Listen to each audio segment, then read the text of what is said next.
నాది ఉలవపాడు అని గొప్పగా చెప్పుకోవడంలో ఈ రథోత్సవం కూడా ఒక భాగమే. మీరు ఎప్పటి నుంచో చూస్తూ లాగుతున్న ఈ రథం ఎన్ని సంవత్సరాల క్రితం తయారు చేపించారో తెలుసా? ఎవరు తయారు చేపించారో తెలుసా? ఎన్ని సంవత్సరాల నుండి ఈ రథోత్సవ ఉత్సవాలు జరుగుతున్నాయో తెలుసా? మన వేణుగోపాల స్వామి గుడి ఎన్ని సంవత్సరాల క్రితం నిర్మించారో తెలుసా? పక్కనే ఉన్న శివాలయం ఎన్ని సంవత్సరాల క్రితం నిర్మించారో తెలుసా? ఇప్పుడంటే మొబైల్ ఫోన్స్ వచ్చి ఏ విషయమైన నిమిషాల్లో తెలిసిపోతుంది. ఆ రోజులలో అంటే నా చిన్నతనంలో ఈ రథోత్సవం రోజు సాయంత్రం 4 గంటలకు ఆ ప్రాంతంలో ఉలవపాడులో కానీ చుట్టుపక్కల ఊళ్ళలో కరెంటు పోయిందంటే రథం లాగేదానికి సిద్ధంగా ఉందని ఒక సంకేతంలా అనిపించేది.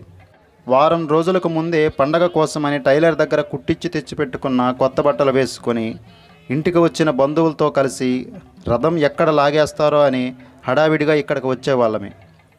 రథం ఇంకా లాగకపోతే అమ్మయ్య అనుకునేవాళ్ళమే.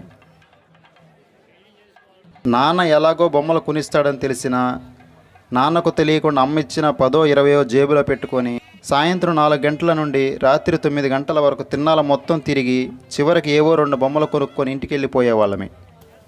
ఆ రోజు రాత్రంతా నిద్ర పట్టేదే కాదు. రథం లాగేది చూసిన ఆనందం ఒకటైతే కొన్న బొమ్మలని తర్వాత రోజు స్నేహితులకు చూపించాల ఆనందం ఇంకొకటి. ఇదంతా ఒక 25 సంవత్సరాల క్రితం ముచ్చట్లు అన్నట్లు.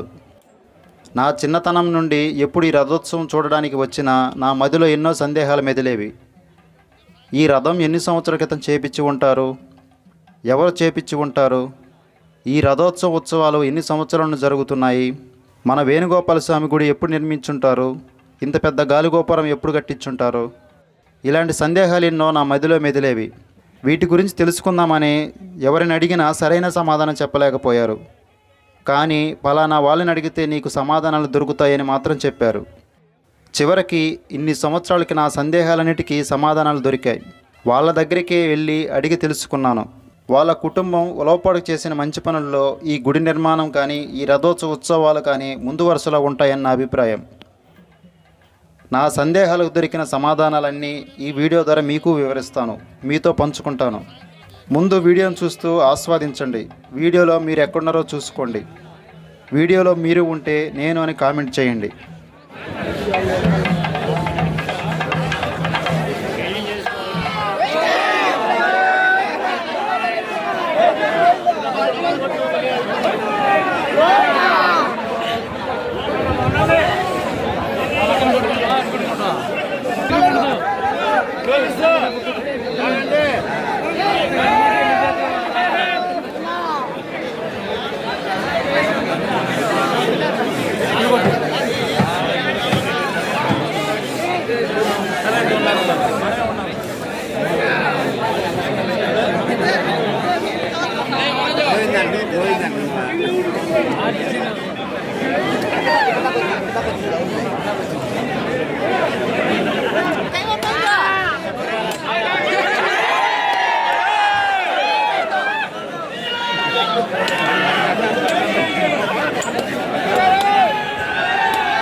1868వ సంవత్సరంలో కట్టించారు మన వేణుగోపాల స్వామి గుడి.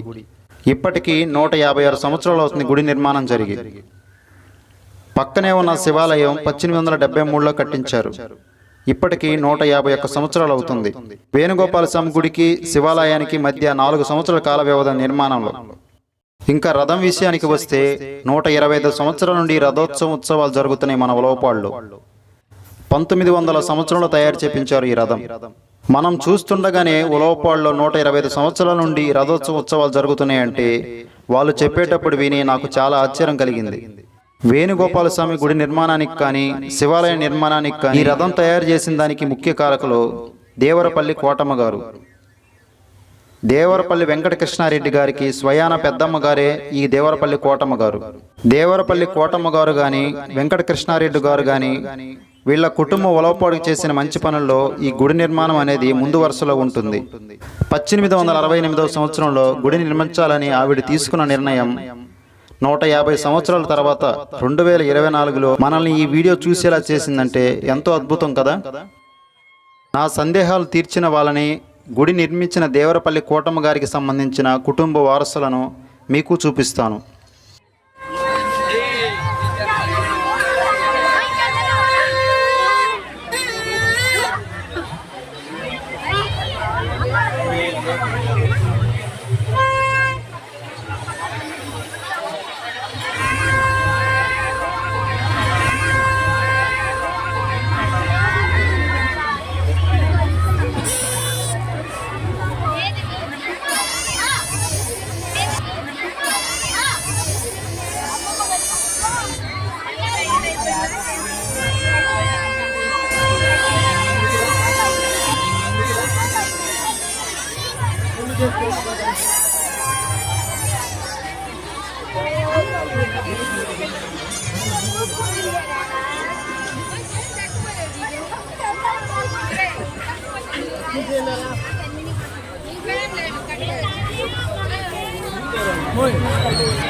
నా సందేహాలు తీర్చిన వాళ్ళని, గుడి నిర్మించిన దేవరపల్లి కోటమ్మ గారికి సంబంధించిన కుటుంబ వారసులను మీకు చూపిస్తాను.